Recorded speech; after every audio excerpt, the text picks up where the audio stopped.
네, 둘째 주일 예배 오신 여러분 주 이름으로 환영하고 축복합니다. 아까 광고에서 올린 대로 저는 1월 넉주를 빌려서 성경 속에 등장하는 새로움이라고 하는 주제로 여러분들과 좀 말씀을 나누고자 합니다. 지난주는 이사야 43장 19절 등을 빌려서 우리 주님께서 우리에게 펼쳐놓으신 새 일이 과연 무엇이냐, 광야에 사막의 길이 나고, 그렇죠, 바로 하나님의 놀라운 역사, 말씀의 역사가 일어나게 될 것이다 라고 하는 것을 봤고요. 오늘은 새 포도주와 새 부대에 담겨진 의미를 보고, 다음 주는 새 예배, 마지막 주는 새 하늘과 새 땅, 신천지 살피겠네요. 새 하늘과 새 땅. 넷째 주에는 여러분들과 살피도록 할 겁니다. 자, 오늘 본문의 주제는 우리들이 너무나도 잘 알고 있는 격언과도 같은 새 술은 새 부대에 담아야 된다. 제 기억에는 몇 달 전에 한 정치인이 이 말을 인용을 하면서 새로운 정치를 하자라고 인용이 될 정도로, 이것은 이제 기독교를 넘어서서 일반인들에게도 새 술은 새 부대에 담자, 뭔가 새로움을 입자라고 하는 의미로 우리에게 다가오는 일반적인 이제 격언과 잠언이 되어져 있다, 이렇게 보면 될 것 같습니다. 그 의미가 아마 틀리지는 않을 거예요. 자, 그런데 오늘 본문은 사실 굉장히 놀랍게도 주님께서 새 술은 새 부대에 담자라고 했던 이 말이 결론지기까지는 사실은 한 가지 논쟁에서부터 이 말이 시작됐다는 점이 주목될 만합니다. 그 논쟁이 뭡니까? 오늘 보면 33절에 등장, 그 논쟁이 뭐예요? 뭡니까? 제 얼굴 바라봐도 답 안 나와요. 본문 보셔야죠. 보실까요? 33절. 어떤 논쟁이 좀 있었습니까, 여기에? 금식에 관한 논쟁이 벌어지기 시작을 했어요. 어떤 사람들이 잔치자리에 참여했던 주님께 와가지고 주님의 뼈를 때릴 만한 비난에 가까운 질문 한 가지를 던집니다. 주님이시여, 세례요한의 제자들과 바리새인의 제자들은 이 금식과 애도의 기간 중에 금식하고 있는데 당신의 제자들은 먹고 마시고 있대요? 라고 하는, 사실은 잔치자리에 참여한 주님을 당황시킬 만한 질문이 던져지게 됩니다. 여기에서 그 유명한 이제 금식 논쟁이 등장하게 돼요. 이 질문에는 아마 두 가지 좀 의도가 있었을 것 같아요. 첫 번째 의도는 뭐냐면, 아니, 이 유대인의 굉장히 중요한 유구한 전통이었던 이 금식의 규례를 지키지 않다니 어떻게 그럴 수 있는가라고 하는 것이었고요. 두 번째는 뭐냐면, 도대체 당신이 누구길래 이렇게 한단 말인가 라고 하는 이 두 가지의 의도 섞인, 사실 질문이라기보다는 사실상 비난에 가까운, 주님을 향한, 당신의 제자들은 먹고 마시는 자들이지요 라고 하는 사실상의 비난이 담겨져 있다는 겁니다.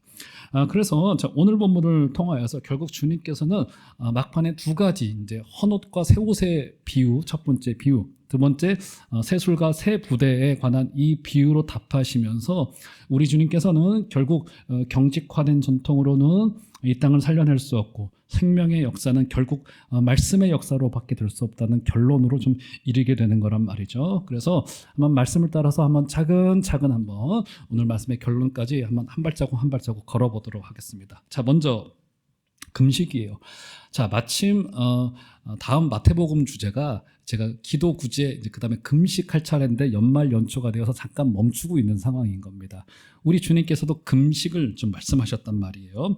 자, 이 금식은요, 자, 이제 오늘 본문의 이해를 위하여서 좀 이제 금식에 관한 선 이해가 좀 필요한데, 그래서 구약 성경으로부터 시작해서 이스라엘 역사 속에서 이 금식이 어떻게 가르쳐지고 어떻게 발전해 왔는지를 좀 잠깐 간략하게, 이제 금식을 살필 때 마태복음 강의 때 조금 더 자세히 보기로 하고, 오늘 좀 간단하게 한번 스케치만 좀 해보도록 하겠습니다. 자, 구약의 금식에 대한 기억이 많죠.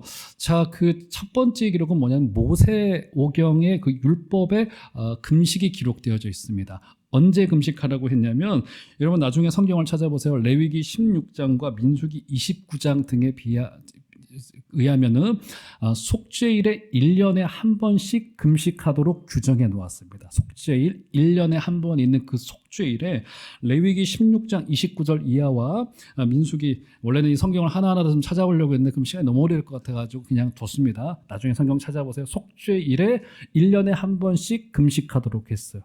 그러니까 사실 좀 의외예요. 구약의 율법이 금식에 관한 규례를 더 많이 정해놓았을 것 같은데, 율법에 의하면 1년에 한 번만 금식하면 되도록 규정을 해놨습니다. 사실 좀 의외예요. 근데 조금 이상하죠? 구약 성경 속에서 금식했다는 사례들이 굉장히 많이 등장한단 말이에요. 그 중에 몇 군데만 좀 볼게요. 누가 금식했습니까? 대표적인 인물이 다윗이에요. 바세바를 범하고 나서 이제 하나님의 뜻을 범하고 나서 사실은 이제 임신하였던 그 생명이 이제 사망하는 일이 벌어지게 되고 이것이 하나님의 심판인 것을 다윗이 깨닫게 됩니다. 그리고는 그는 하나님 앞에서 금식하며 애통하기 시작을 해요. 사무엘하 12장을 보면은 바로 그 사건이 등장하죠. 또 있죠. 의외의 사람이 또 금식했던 사례도 있어요. 누구냐면 북이스라엘의 가장 악한 왕 중에 한 명이 누굽니까, 여러분? 북이스라엘의 누구와 이세벨이라고 이야기를 해요? 아합이죠. 그죠? 아합이 금식을 했습니다. 심지어 아합이 나봇의 포도원을 강탈했죠. 그리고는 선지자가 와서 그에게 파멸과 멸망과 심판을 예고합니다. 그 말을 듣고는 아합이 하나님 앞에 금식해요. 열왕기상 나중에 찾아 열왕기상 21장 등에 보면은 아합이 하나님 앞에 마음을 낮추고 금식했던 사례도 등장을 합니다. 또 있습니다. 에스더서를 보면은 당시에 민족의 지도자로 불렸던 모르드게가 이제 국가의 파멸을, 민족의 파멸을 앞에 두고 있습니다. 그래서 그는 애통하며 다른 이스라엘 동족들과 함께 금식하며 울며 기도했다는 성경의 기록이 에스더서에 등장하죠. 자, 여기 외에도 사실은 구약 성경 속에서 아주 여러 군데에서 이제 금식했던 사례들이 이제 등장하게 됩니다. 자, 이제 바벨론 포로 시대를 지나오면서 유대 공동체 내에서 몇 가지 변화가 감지되기 시작을 합니다. 모세의 율법에서 명령하였던 1년에 한 차례의 금식 이외에 이제 스가랴서 8장 19절을 보시면 스가랴 등 당시의 서기관들과 선지자들을 통하여서 최소한 1년에 4번 이상 금식하는 것을 모세의 율법에서 확장하여서 규례로 만들어 놓기 시작을 합니다. 우리가 이대로 있으면 안 된다. 이 민족의 아픔과 이 고통의 시간을 겪어오면서 우리가 조금 더 금식해야 되겠다라고 이스라엘 남자들은 최소한 1년에 4번은 금식을 하자라고 하는 규례를 이제 포로기 시대 때 이제 정해 놓았습니다. 그리고 나서는 포로기를 지나서 중간기를 지나서 예수님 시대로 들어오게 됩니다. 예수님 시대 때는 이 금식이 굉장히 중요한 영적인 지표가 되어졌어요. 그래서 예수님께서도 산상수훈에서 사랑을 가르치시면서 금식, 기도, 구제까지 저와 살폈죠. 이제 금식을 주님께서 인용하셨습니다. 그만큼 금식은 예수님 당시에 굉장히 보편화되어졌고 굉장히 중요한, 그러니까 믿음의 사람이라고 한다면 경건훈련의 가장 기본적인 지표로서 금식을 주님께서 언급하셨던 거예요. 그러니까 금식이 굉장히 어렵기도 하고 중요하기도 한 것은 맞지만 그것을 넘어서서 예수님 당시에는 이것은 신앙일이라고 한다면 그저 아주 보편화된 누구나 좀 해야만 되는 정도의 경건훈련의 일종으로 금식이 받아들여지기 시작한 거예요. 그죠? 그래서 금식이 굉장히 많은 사람들 가운데 퍼져 있었고, 특별히 바리새인들의 종교 전통 속에서는 그들은 이제 굉장한 이제 영성주의자들이, 경건훈련주의자들인 거란 말이에요. 그래서 그들은 정기적인 금식이 그들에게는 굉장히 당연했는데, 로마의 압제하에 민족적인 재난을 애도하면서 이제 바리새인들과 등 경건주의자들은 이 금식을 점점 더 크게 확대하기 시작을 합니다. 그래서 최소한 월요일과 목요일 이틀 동안 일주일에 이틀을 금식하는 날로 정해 놓았을 정도로 당시의 경건주의자들에게 금식은 굉장히 중요한 것이었고, 어떤 의미에서 약간 좀 민족주의와 애국주의를 강화시키는, 그러니까 민족의 특성을 드러내는 수단으로서 이제 금식이 보편화되기 시작했다라고 하는 것을 우리가 성경을 통해서 엿볼 수 있는 대목이에요. 대단하죠? 월요일, 목요일 우리가 바리새인들이 욕할 거 없어요. 월요일, 목요일 금식을 했습니다. 뭐 대단한 거예요. 이거는 정말 일주일에 이틀을 금식하면서 경건훈련을 이어갔다는 것은 뭐 어마어마한 전통이라고도 볼 수 있을 것 같아요. 그래서 우리 기독교에서 이 금식은 굉장히 사실은 선한 전통이었고 우리의 그 영성을 이렇게 올리는데 매우 필요한 사실은 전통이었고, 사실은 저는 이제 개인적으로는 이것을 잘 살려갔으면 좋겠어요.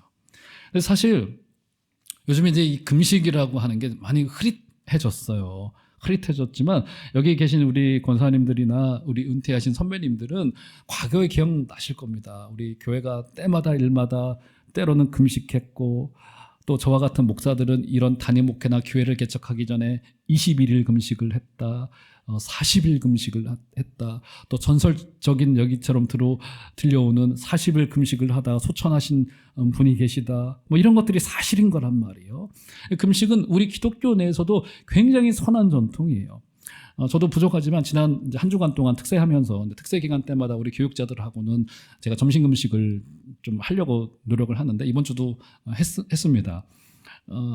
아침 설교를 하고 교회에서 마련해 주신 밥을 조촐하게 제가 이제 먹고서 또 다음날 새벽 준비를 한단 말이에요. 근데 한 2시, 3시쯤 되면은 하늘이 노래지더라고요. 하늘이 노래지고 뭔가 핑핑 도는 것 같고 정신도 없고 온몸에 힘이 다 빠져나가는 것 같고 근육이 다 풀려지는 것 같고 예전에는 저도 그래도 금식도 견딜만 했는데 이제 한 끼 두 끼만 하지 않더라도 막 세상이 막 빙글빙글 도는 느낌이 들면서 괜히 마음도 겸손해지는 것 같고 누가 와서 때리면 맞고 말아야 될 것 같고 하는 겸손한 마음이 들더라고요.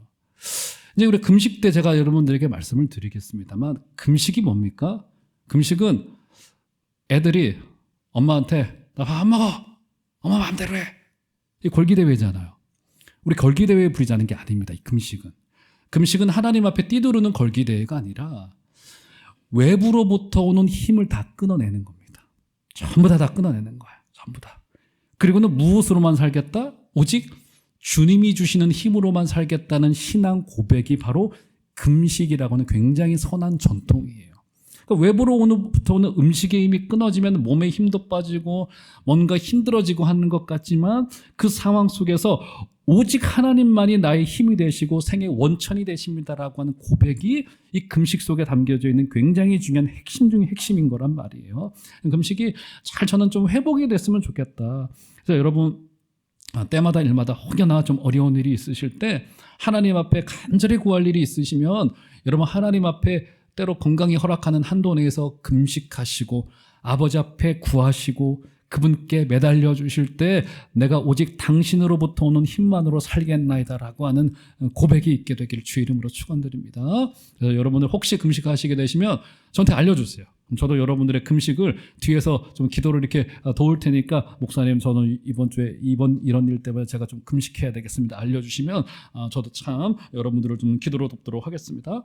이처럼 이 기독교 내에서 이 금식이라고 하는 것은 기독교 2000년의 역사 속에서 거의 이제 굉장히 중요한 전통이었고 문화였었어요.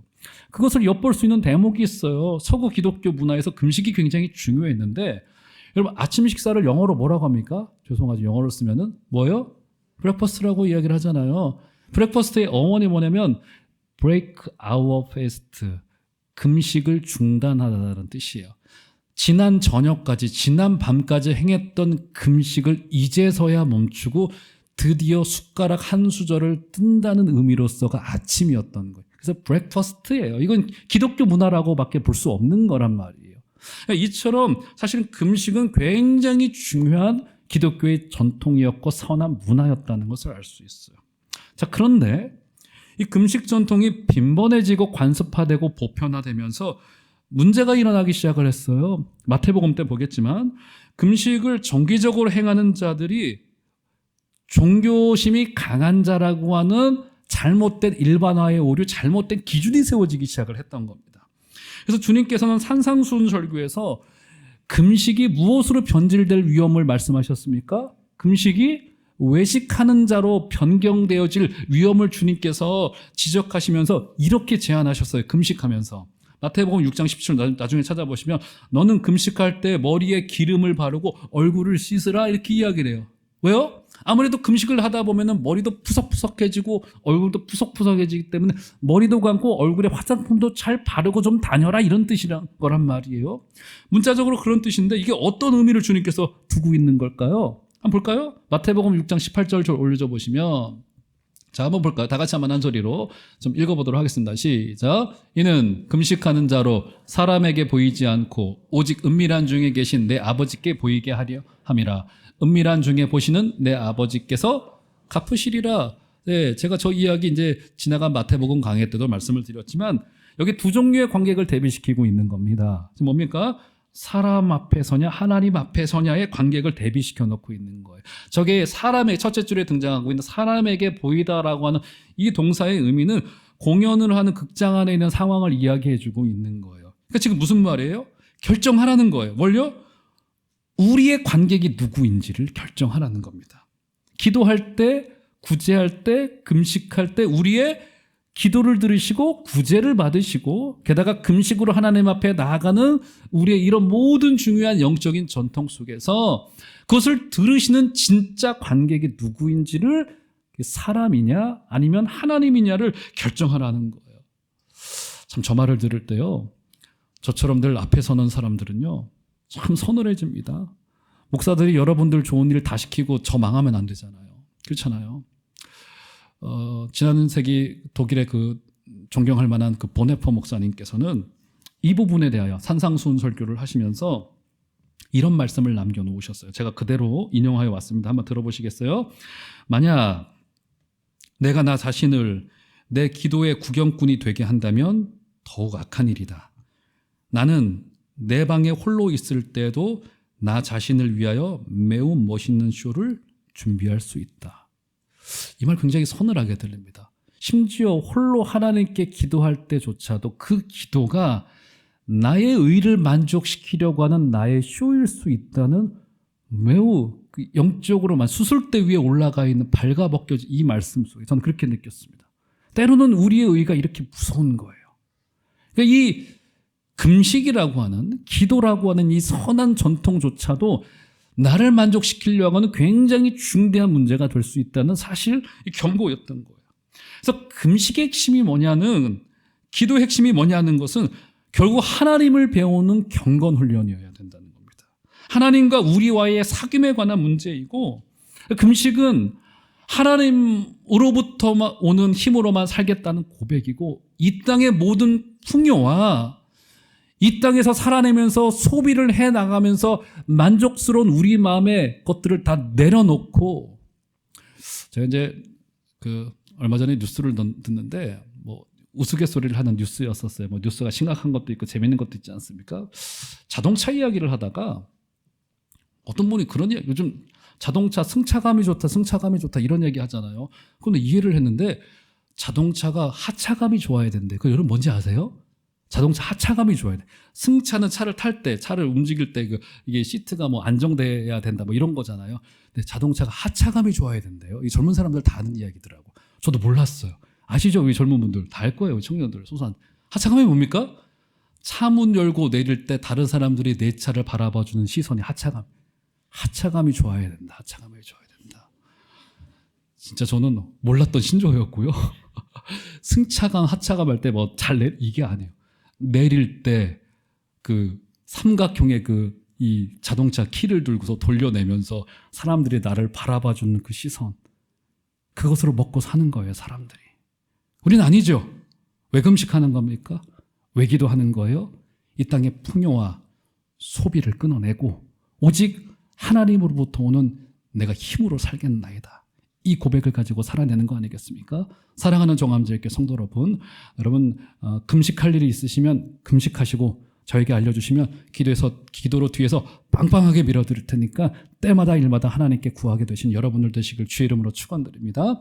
자, 이게 금식인 거란 말이에요. 자, 그러면 오늘 본문의 말씀으로 되돌아가 볼까요? 자, 레위의 집에서 이제 잔치와 만찬이 열렸던 것 같아요. 그 만찬의 자리가 한참 진행되고 있던 중에 몇몇 사람들이 와서 우리 주님이 굉장히 당황스럽고 부끄러워하실 만한 비난에 가까운 질문 한 가지를 던져요. 아니, 세례요한의 제자들과 바리새인의 제자들은 이 월요일, 목요일 등 1년에 몇 차례 있는 금식의 이 전통의 날에 금식하는데 마침 잔치 자리가 그날이었던 것 같아요. 정확치는 않지만. 아니, 예수님 당신과 당신의 제자들은 이 날에 이렇게 먹고 마시다니 이게 너무 하시는 거 아닙니까? 주님 목사 아닙니까? 목사 이렇게 욕했던 거죠. 목사라는 말이 왜 이렇게 모욕적으로 들리는지들. 목사 아닙니까? 뭐 이렇게 욕을 했던 것 같아요. 자, 이 짧은 구절을 보시면, 자, 우리 주님께서 그래서 자, 이런 대답을 하세요. 대답부터 한번 읽고 가보죠. 34절만 한번 읽어볼까요? 다 같이 한번 읽겠습니다. 시작. 예수께서 그들에게 이르시되 혼인집 손님들이 신랑과 함께 있을 때 너희가 그 손님으로 금식하게 할 수 있느냐? 네, 그렇죠. 34절에 다시 한번 눈을 넣어보시면 여기에 몇 가지 비유적인 표현들이 등장하죠. 사람들이 많은 중에 우리 주님께서 혼인집 손님들, 그리고 신랑, 그리고 신랑과 함께 있을 때라고 하는 말에서 이 잔치가 어떤 어떤 파티였던 것 같아요? 이 잔치가 혼인잔치, 혼인을 위한 파티였던 것 같아요. 그렇죠. 그러니까 혼인잔치가 벌어지고 있었던 상황인 겁니다. 혼인잔치는 그러니까 일생에 있을 모든 잔치 중에 가장 기쁜 잔치, 가장 최고의 잔치로 알려진 것이 혼인잔치였었어요. 그러니까 지금 주님께서는 이 34절과 35절의 말씀을 통하여서 주님 당신의 사역을 일종의 축제요, 잔치요, 파티의 자리로 보셨던 거예요. 자, 그런데 조금만 비틀어서 이해를 해보면 지금 이 그림은 굉장히 이상한 그림이에요. 그때나 지금이나 잔치, 파티, 축제는 일종의 유력한 사람들이 하는 것이 잔치요, 파티입니다. 제가 한번 여러분들께 여쭤볼게요. 절대로 여러분들을 무시해서 물어보는 게 아닙니다. 작년 말, 올해 초, 연말, 연초, 크리스마스 등을 지내면서 어디 파티에 다녀오신 분 계신가요? 어디 좀 이렇게 파티, 서구 문화는 파티가 굉장히 많은데 잔치가 되게 많습니다. 뭐 때마다 일마다 이렇게 하는데 계신가요? 아마 거의 없으실 거예요. 그죠? 예수님 당시는 더 그랬습니다. 당시의 잔치는 유력한 집안에서나 가능한 이야기였어요. 그런데 당시 주님과 함께했던 사람들이 누굽니까?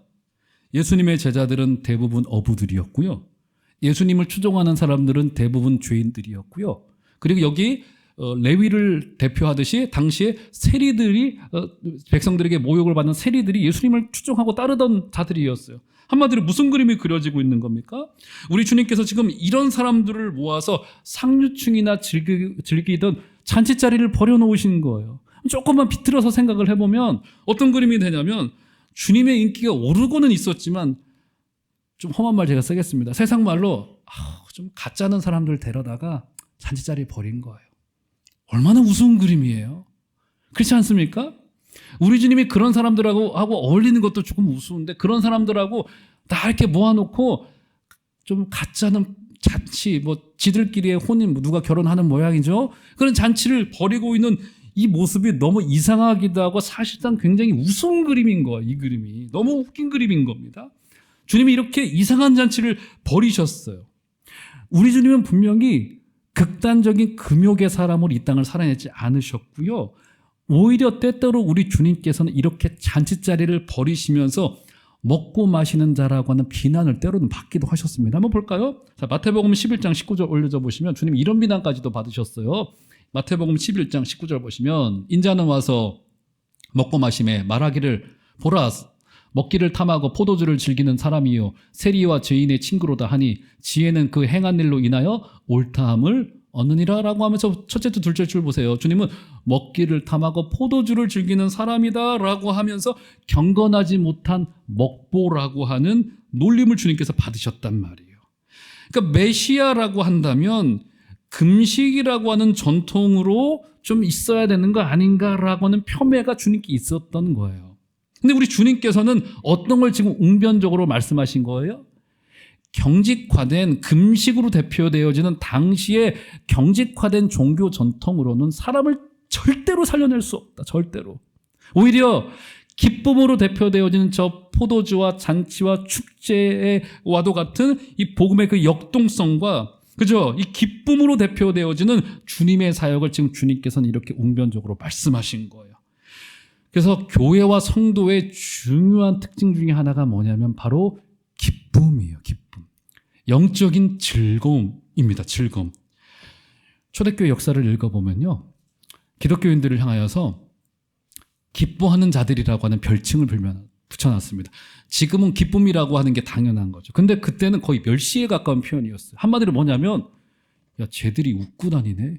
쟤들 뭐야. 이런 분위기였다. 당시에 기뻐하는 자들이라고 하는 별명이 거의 멸칭이었어요. 저거 별것도 없는 것들이 늘 웃고 다니고 기뻐하고 뭐 소망을 이야기하고 소망을 이야기할 수도 없는 것들이 소망을 이야기를 하네? 이런 정도의 사실 멸칭이 기뻐하는 자들이라고 하는 멸칭이었는데 그때 그것이 성도의 특징인 거예요. 기쁨이에요. 기쁨. 기쁨은 성도의 존재 이유요 구원의 목적이라고도 볼 수 있어요. 우리 주님께서 오셔서 베푸셨던 첫 번째 기적이 가나온인 잔치에서 물을 포도주로 만든 기적입니다. 이것은 기적 자체도 대단하지만 이것은 일종의 주님의 이 땅의 사명 선언문입니다. 어떤 사명을 위하여 오신 거예요?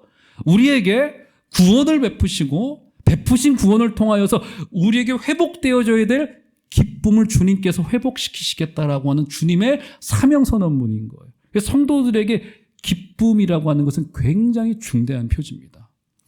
제가 몇 해 전에 지금도 이제 플러신학교 석자 교수로 계시는 김세윤 박사님을 모시고 이렇게 세미나를 제가 주도할 일이 있어요. 제가 뭐 거기에 약간 담당을 해가지고 그분을 이제 미국에서 모셔서 한 4박 5일 동안 라이딩도 하고 그분과 대화를 하고 막 그러셨습니다. 거기 딸이 둘인데 아직은 둘 다 좀 나이가 있는데 딸이 결혼을 못해서 기도해달라고 그랬던 기억이 납니다. 플러신학교에서 이제 오랫동안 사역을 하셨기 때문에 미국의 신학교, 오래된 신학교와 우리 신학교는 이제 아무래도 좀 이게 느낌이 많이 다르죠. 시스템도 많이 다르고. 근데 거기에 정말 이제 우리가 좀 배워야 될 시스템 중에 하나가 뭐냐면 졸업하기 한 6개월, 1년 전쯤이 되면은 학교에서 교수님 한 명당 학생 한 명을 붙입니다. 그래서 오랫동안 좀 상담을 하게 하고 오랫동안 이제 곧 졸업을 하고 목사가 될 사람들의 그 심성을 좀 보도록 1대1로 이제 상담을 교수와 하게 돼요. 그래서 좀 문제가 있으면은 뭐 부부 상담에 좀 보내기도 하고 아니면 심지어 뭐 신경정신과에 보내서 전문인의 도움을 받기도 하고 이런 시스템을 좀 가지고 있단 말이에요. 근데 김세윤 박사님이 한 학생을 좀 지도하다가 보니까 이 학생이 출석도 모범적이고 성적도 좋고 기타 외적인 것에 문제가 없는 학생이었어요. 근데 이상한 게 얼굴에서 발견되더라는 거예요. 그게 뭐냐면 교수님이 보니까 그 학생의 얼굴에서 복음을 가진 자로서의 희열과 기쁨이 몇 달 동안 추적을 해봐도 느껴지지가 않는 거예요. 그러면 교수는 기도하고 결단하여서 그 학생에게 목사 되지 말 것을 제안한대요. 신학교를 3년, 4년을 다 마쳤지만 한번 소명을 제고해봐라. 당신조차가 복음으로 인한 기쁨과 희열이 사라지고 있는데 어떻게 성도들을 목양하고 지도할 수 있겠는가라고 하는 거겠죠. 그죠? 그러니까 지금 그 신학교는 이 복음으로 인한 희열과 기쁨을 굉장히 중요한 목사의 지표로 놓고 있는 거예요. 성도도 마찬가지입니다. 사랑하는 종합제일교회 성도 여러분, 신앙 하나로만 된다는 확신과 기쁨, 세상의 그 어떤 부여도 흔들 수 없는 복음의 확신과 기쁨. 사랑하는 종합제일교회 성도 여러분, 우리 종합제일교회 성도님들 가운데는 세상에 줄 수 없는 그 희열과 기쁨으로 넘쳐나게 되시는 은혜가 있기를 주의 이름으로 축원드립니다.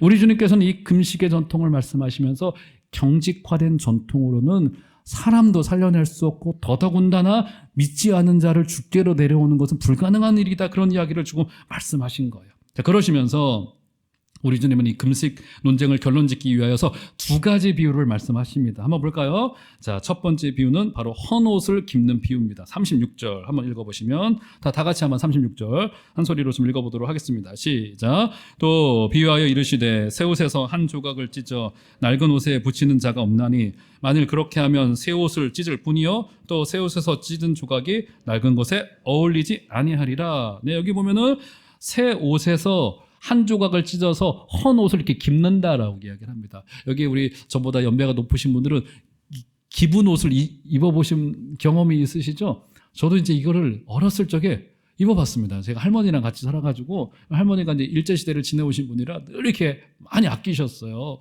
그래가지고 이것을 깁어가지고 입으라 이렇게 던져주면은 안 입을 수가 없잖아요. 근데 이게 어린 마음에 너무너무 싫어가지고 게다가 제일 문제가 뭐냐면 이걸 한번 빨고 나면 여기가 우글우글해지고 옷 모양이 이상해져가지고 입기 싫어가지고 막 땡깡 부렸던 기억이 나는데 요새는 그런 게 이제 없죠 이제. 그죠? 그랬단 말이에요. 그러니까 지금 이 말씀이 주고 있는 내용이 뭐냐면 이 36절의 비유는 이스라엘이 처한 지금 영적인 정황이 그렇다는 거예요. 지금 이스라엘은 부분적으로 기워서 고쳐질 상황이 아니라는 거예요. 그렇게 해서는 견적이 지금 안 나와요. 이제 어떻게 되는 겁니까? 완전히 새로운 질서와 완전히 새로운 영이 부어져야지만이 지금 이 죄에서 노임받고 고쳐질 수 있다는. 그래서 예수께서 오셔야만 됐던 이유가 바로 이렇게 대변되어져서 지금 말씀하여지는 거란 말이에요. 첫 번째 비유의 내용이고요. 두 번째 비유의 내용이 바로 그 유명한 새 술과 새 부대입니다. 볼까요? 37절, 38절 두 절 한번 다 같이 37, 38절 한번 읽겠습니다. 시작. 새 포도주를 낡은 가죽 부대에 넣는 자가 없나니 만일 그렇게 하면 새 포도주가 부대를 터뜨려 포도주가 쏟아지고 부대도 못 쓰게 되리라. 새 포도주는 새 부대에 넣어야 할 것이니라. 여기 그 38절에 그 유명한 새 포도주는 새 부대라고 하는 이 말이 등장하게 됩니다. 여러분, 당시 팔레스타인 지역에서는요, 이 술을 담거나 물을 담는 부대로 염소 가죽을 주로 활용했다고 합니다. 그런데 이것이 오래되다 보면은 가죽이 얇아집니다. 가죽이 얇아져요. 그런데 여기에 이제 발효시키는 포도주 등을 넣으면은 이 포도주가 이제 점점 발효가 되면서 어떻게 되죠? 팽창이 됩니다. 팽창이 되면서 낡은 가죽 부대를 터트릴 수 있는 위험이 있다고 해요. 우리게 이제 성도님 중에 한 분이 저에게 얼마 전 몇 달 전이죠. 이게 포도 발효시키는 포도즙을 저에게 이게 2병을 주셨어요. 이것을 목사님 비타민이 많이 들었으니 피곤할 때마다 한 잔씩 드시라고 해서 줘서 지금 벌써 다 먹었는데 이걸 원래 좀 오래 두고 마셔야 되는데 너무 맛있어가지고 그냥 다 마셨는데 제가 몰랐어요. 한 번은 목양실에 책상 앞에 두고서 이렇게 열었습니다. 열었더니 여러분 그 어떻게 되는지 아세요? 콜라 터지는 것보다 더 터져요. 저는 난리가 뭐야 책 다 적고 막 난리가 났었어요. 그래가지고 야 이게 이렇구나 발효가 되니까 싶더라고요. 그러니까 제가 이 말이 이해가 됐습니다. 그때 낡은 가죽 부대가 터지겠더라고요. 보니까 이게 점점 이제 발효가 되면서 팽창된단 말이에요. 그렇죠? 그렇게 되는 거예요.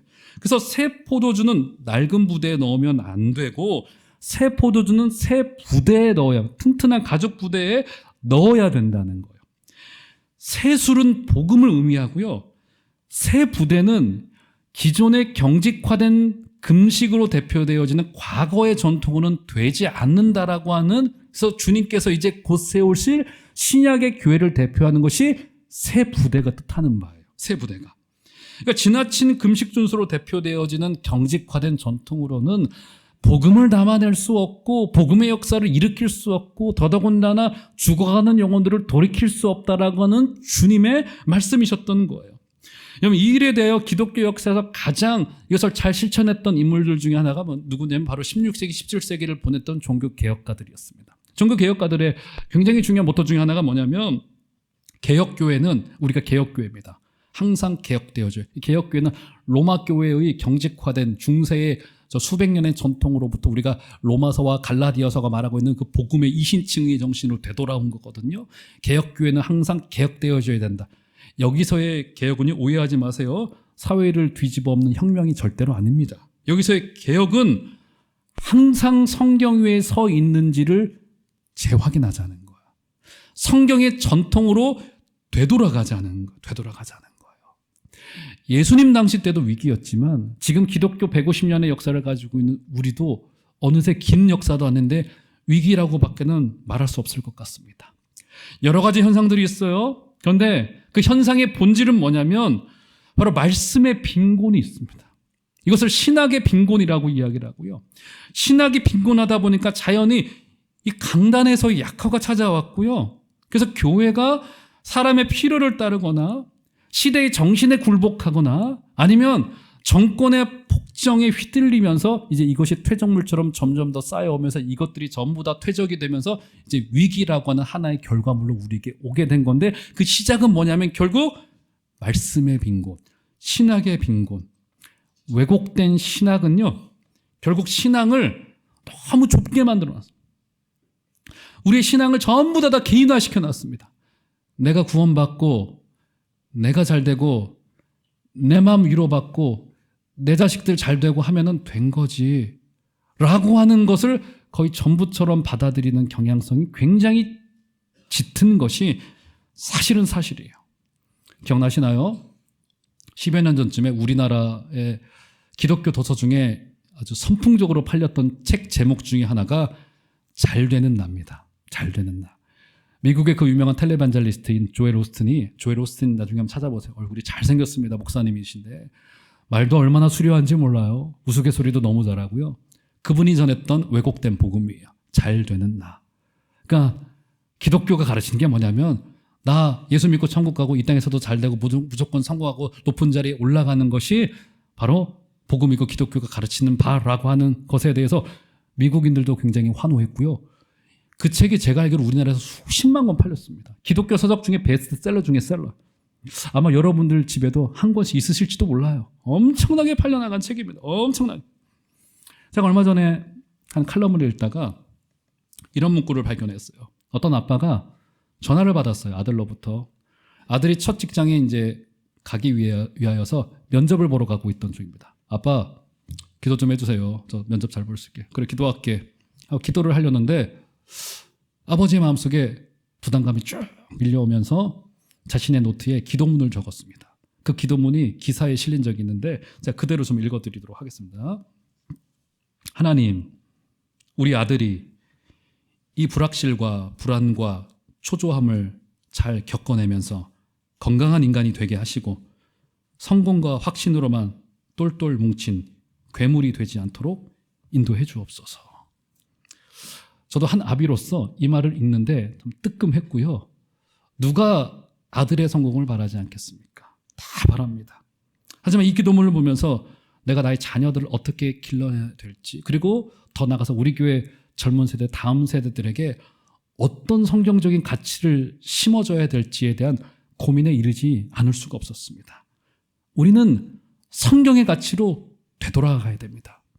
그것이 조금 어려울 수 있기 때문에 우리 주님께서도 심지어 좁은 문, 좁은 길이라고까지 말씀하셨습니다. 하지만 그 길이 옳아요. 사랑하는 종암제일교회 성도 여러분, 우리 다 같이 다시 한 번 더 말씀으로 되돌아가면서 우리를 교회로 세우신 하나님 아버지 앞에 다시 서주시고 이 어두운 시대 가운데 밤하늘의 별빛처럼 초롱초롱 빛나게 되시는 우리 복된 교우들 다 되시기를 주 이름으로 축원드립니다.